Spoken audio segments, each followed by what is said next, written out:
প্রতিষ্ঠার ৯ বছরও স্থায়ী ক্যাম্পাস পায়নি হবিগঞ্জের শেখ হাসিনা মেডিকেল কলেজ। পাঠদান ও প্রশাসনিক কার্যক্রম চলছে সদর আধুনিক হাসপাতালের নতুন ভবনের ২টি ফ্লোরে। পর্যাপ্ত ক্লাসরুম, লাইব্রেরি, শিক্ষক ও কর্মচারী সংকটে ব্যাহত হচ্ছে শিক্ষা কার্যক্রম। নেই আবাসনের ব্যবস্থাও। যদিও কলেজ কর্তৃপক্ষ বলছে সংকট সমাধানের চেষ্টা চলছে। হবিগঞ্জ সংবাদদাতা সাইফুর রহমান তারেকের প্রতিবেদন, জানাচ্ছেন লামিয়া আক্তার।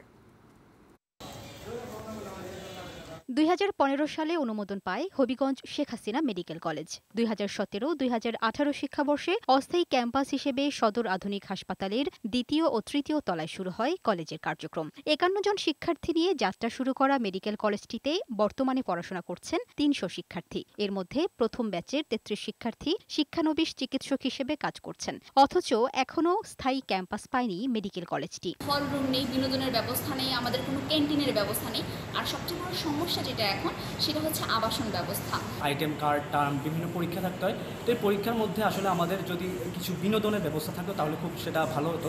ক্লাসরুমের সংকটে এক বর্ষে ক্লাস চলার সময় অপেক্ষায় থাকেন অন্য বর্ষের শিক্ষার্থীরা।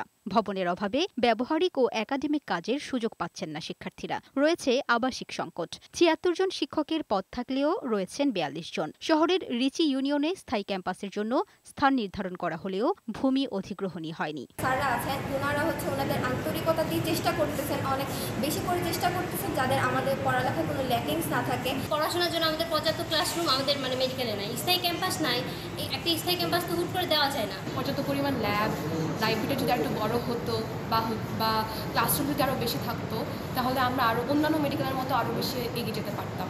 প্রাথমিকভাবে সংকট সমাধানে একটি ভবন ভাড়া নেওয়ার চেষ্টা চলছে বলে জানান কলেজের অধ্যক্ষ। সেই সাথে সংকটের স্থায়ী সমাধানের চেষ্টাও চলছে। ঊর্ধ্বতন মহলে চিঠি লিখেছি যে আমাদের একটা ভবন ভাড়া দেওয়ার জন্য।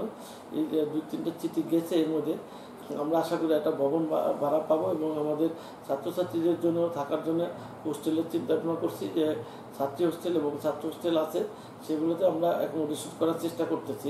সংকট কাটিয়ে মেডিকেল কলেজটি স্থায়ী ক্যাম্পাস পাবে, এমনটাই প্রত্যাশা শিক্ষক ও শিক্ষার্থীদের। ডেস্ক রিপোর্ট, বৈশাখী সংবাদ।